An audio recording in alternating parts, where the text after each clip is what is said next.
Kebakaran besar menghanguskan sebuah pasar di Iran. Akibatnya seluruh atap dan dinding runtuh.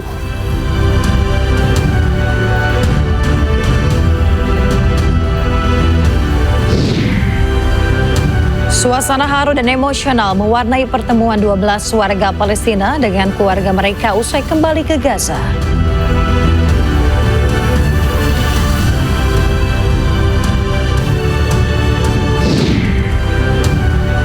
Presiden Prabowo Subianto mengundang sejumlah ormas Islam ke Istana Kepresidenan Jakarta bahas Dewan Perdamaian terhadap rakyat Palestina.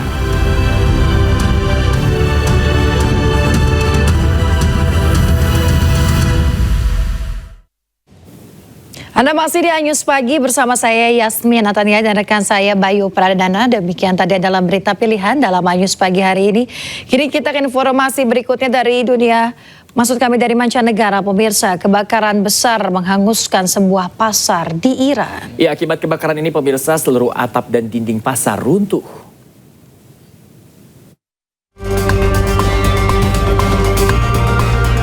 Kebakaran besar menghanguskan pasar Jannat Bazar di Teheran bagian barat.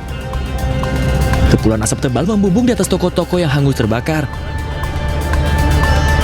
Petugas pemadam kebakaran terlihat berdatangan dan berupaya memadamkan api. Area pasar seluas 2.000 meter persegi ini sebagian besar terdiri dari toko pakaian. Ledakan kecil terdengar akibat tabung dan alat penyemprot yang disimpan di dalam pasar yang sudah terbakar. Ketika tim penyelamat tiba di awal kejadian, seluruh atap dan dinding telah runtuh. Belum ada laporan korban jiwa akibat insiden tersebut, dan ditekankan bahwa operasi sepenuhnya terkendali dan tidak ada bahaya penyebaran ke daerah lain. Meski demikian, belum diketahui pasti penyebab kejadian ini.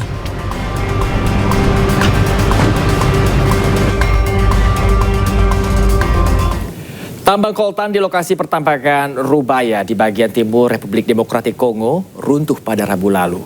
Insiden ini mengakibatkan sejumlah orang luka-luka dan menewaskan lebih dari 200 orang.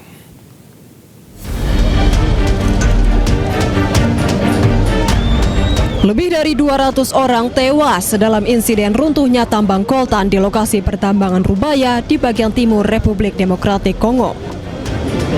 Insiden terjadi ketika para penambang sedang menggali koltan, mineral yang digunakan untuk membuat komponen telepon seluler, komputer, dan elektronik lainnya. Tanah longsor tersebut diduga akibat cuaca ekstrim hujan lebat. Sebagian korban luka telah dipindahkan ke rumah sakit di Goma. Pemerintah juga menghimbau warga sekitar untuk segera mengungsi demi keselamatan. Pemirsa, ribuan warga di Cina mengamuk karena tak bisa mencairkan simpanan emas mereka. Total kerugian diperkirakan mencapai 170 triliun rupiah.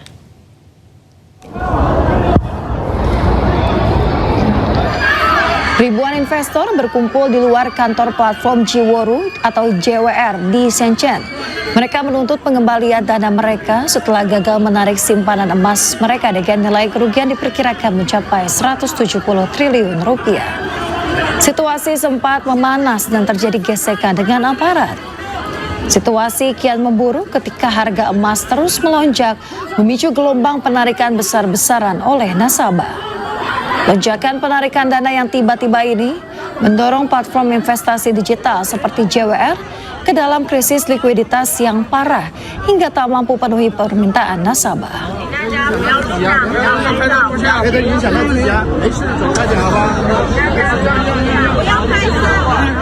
Drone Israel menyerang sebuah kendaraan di Lebanon, pemirsa. 1 orang tewas akibat serangan ini.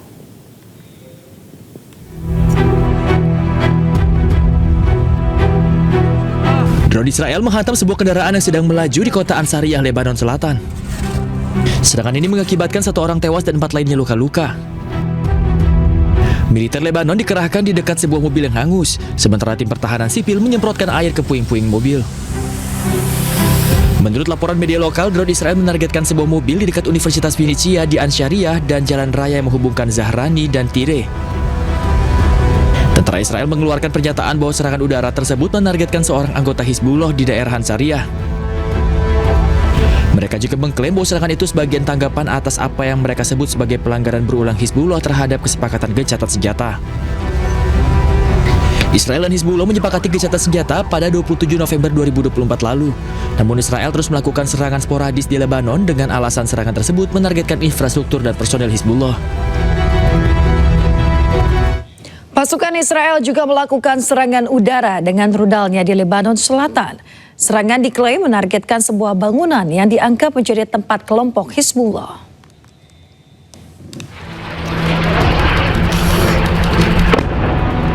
Pesawat tempur Israel dilaporkan menghancurkan sebuah bangunan di desa Kfar Tepnit di Lebanon Selatan pada hari Senin. Bangunan tersebut dihantam oleh 2 rudal, diikuti oleh tim penyelamat dan warga yang memeriksa kerusakan di lokasi kejadian. Pesawat tempur Israel melakukan serangan udara terhadap gedung sekitar 40 menit setelah peringatan evakuasi dikeluarkan. Sebelumnya juru bicara militer Israel mengeluarkan peringatan mendesak yang ditujukan kepada penduduk desa Kfar Tepnit dan Ain Kana. Israel mengklaim serangannya menargetkan apa yang ia sebut sebagai infrastruktur militer Hizbullah. Pemirsa, 12 warga Palestina telah kembali ke tanah mereka dan bertemu dengan keluarga mereka. Suasana haru dan emosional mewarnai penyambutan mereka.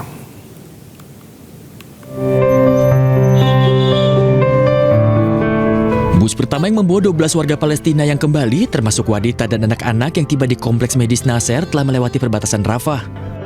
Bus tiba bersama dengan kendaraan PBB, sementara puluhan jurnalis, kerabat, dan warga memadati lokasi tersebut dengan adegan emosional saat keluarga-keluarga dipertemukan kembali. Sebagian dari mereka tidak mengetahui apa yang terjadi pada kediaman dan keluarga mereka saat mereka tinggalkan. Salah satu warga yang kembali mengatakan bahwa pembukaan kembali di perbatasan memberinya kesempatan untuk pulang. Mereka telah menunggu kesempatan itu untuk bertemu kembali dengan keluarga dan kerabat mereka. كل وقتنا كان بالطريق طلعنا من الساعة 6 الصبح لحتى الآن وكنا الساعة 2 بالليل بنستنى بالعريش على 6 تحرك كل وقتنا بالطريق. Pihak berwenang Mesir mengonfirmasi bahwa mereka telah menerima kelompok pertama warga Palestina yang terluka dan pasien yang tiba dari Gaza, sementara kelompok lain menyeberang kembali ke wilayah tersebut. Media Israel melaporkan bahwa hanya warga Palestina yang telah memperoleh izin sebelumnya yang diizinkan kembali ke Gaza. Setelah menyeberang, mereka diangkut dengan bus ke pos pemeriksaan Israel untuk pemeriksaan wajah dan tubuh. Pemirsa, walaupun di tengah kondisi perang, puluhan wanita muda dan anak-anak di Gaza antusias mengikuti latihan olahraga tinju. Ya, olahraga tinju ini bukan sekedar melatih fisik, namun juga menjaga kesehatan mental dan harapan di tengah trauma konflik berkepanjangan.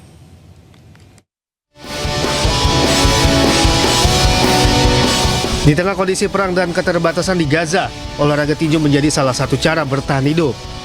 Ya, puluhan anak perempuan di Gaza ini mulai menekuni olahraga tinju sebagai upaya menjaga kesehatan fisik dan mental di tengah trauma konflik berkepanjangan. Latihan dilaksanakan di salah satu tempat pengungsian dengan fasilitas dan peralatan yang sangat terbatas. Tanpa ring resmi dan perlengkapan standar, namun semangat para peserta ini tetap menyala. Tinju menjadi sarana menyalurkan emosi, membangun ketahanan mental, serta menumbuhkan rasa percaya diri di tengah ketidakpastian. Latihan digelar 3 kali dalam sepekan, masing-masing selama 1,5 jam, dan pesertanya berusia 5 hingga sekitar 20 tahun. Sang pelatih, Osama Ayub, mengungkapkan awalnya hanya 5 anak perempuan yang berlatih. Namun seiring berjalan, kini jumlahnya berkembang menjadi sekitar 40 atlet tinju wanita muda. Fenomena ini menjadi simbol perjuangan generasi muda Gaza untuk bisa bertahan, bangkit, dan menjaga harapan melalui olahraga tinju meski konflik belum sepenuhnya usai. Pemirsa, kasus dokumen Epstein kembali mencuat dan menggegerkan masyarakat. Dan baru-baru ini sebuah rekaman menunjukkan kediamannya yang diduga menjadi tempat praktik prostitusi dan perdagangan anak di bawah umur.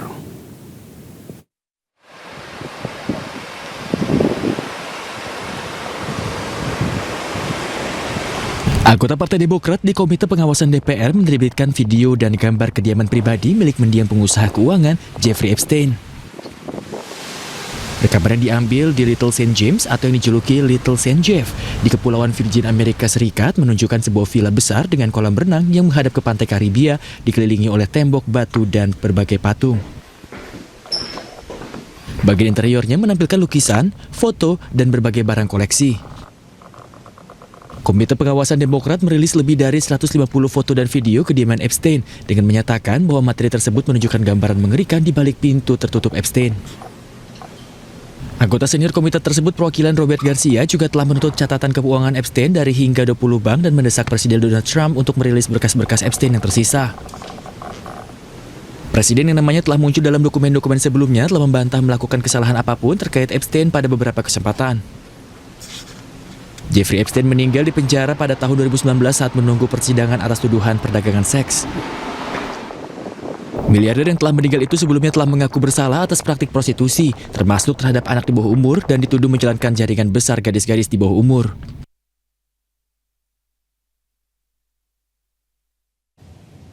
Pemirsa, jika biasanya barongsai menari di atas tiang-tiang, namun yang satu ini berbeda. Di Cina, tarian barongsai ini dilakukan di bawah air yang membuat pertunjukan semakin menarik.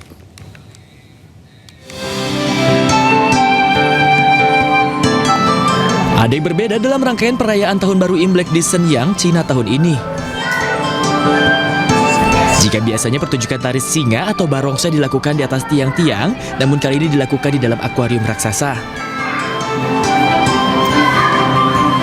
Dua penyelam profesional yang dilengkapi dengan tabung oksigen dan sabuk pemberat berubah menjadi singa air yang anggun. Tarian singa menjadi lebih menarik dengan dilengkapi putri duyung, kawanan ikan tropis, dan flora air yang bergoyang.